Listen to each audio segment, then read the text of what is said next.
Info Channel. Subscribe now. Yes bana, karibu kusikiliza dondoo mbalimbali kuhusiana na zile taarifa ambazo zinaendelea kuchukua sura mpya kupitia mitandao ya kijamii.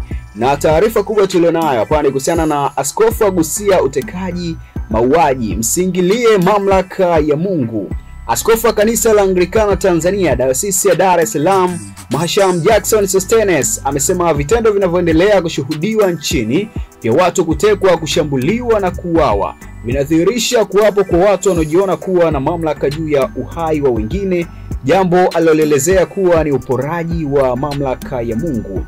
Akizungumza Mei 13 mwaka 2025 kwa msisitizo katika ibada ya kuaga mwili wa aliyekuwa mwandishi nguli wa habari nchini Charles Hilary iliyofanyika katika kanisa la Anglikana Ubungo, Dar es Salaam, Askofu Sostenes amesema kuna haja kubwa ya jamii kujitafakari kuhusu nafasi ya uhai katika muktadha wa kiroho na kiutu. Kama kifo kipo, tujiulize swali moja: nani anayepaswa kuruhusu kifo katika maisha ya mwanadamu? Nani mwenye mamlaka kuondoa uhai?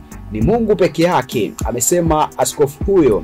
Ameongeza kuwa matukio yanayoendelea kushuhudiwa nchini ikiwemo watu kuuawa, kutekwa au kushambuliwa ni ishara ya kuibuka kwa watu waliopora nafasi ya Mungu katika kuamua nani anaishi na nani anapaswa kufariki dunia. Ibada hiyo ya kuaga mwili wa mwandishi nguli iliyofanyika katika maeneo hapo ilihudhuriwa na ndugu, jamaa, wanahabari, viongozi wa serikali, viongozi wa dini na wawakilishi wa taasisi mbalimbali, wote wakiwa na huzuni kubwa kufuatia kifo cha mmoja wa waandishi wa habari nguli nchini Tanzania waliwahi kutoa mchango mkubwa katika tasnia ya habari nchini Tanzania.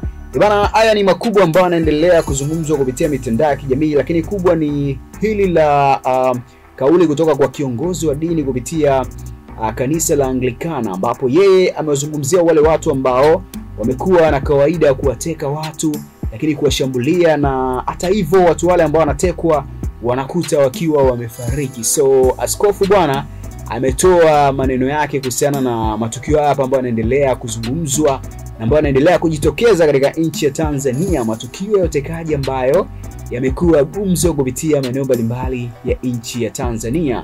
Endelea kufuatilia kupitia mitandao ya kijamii tukusogezea dondoo mbalimbali kuhusiana na zile taarifa ambazo zinaendelea kujitokeza kupitia mitandao ya kijamii.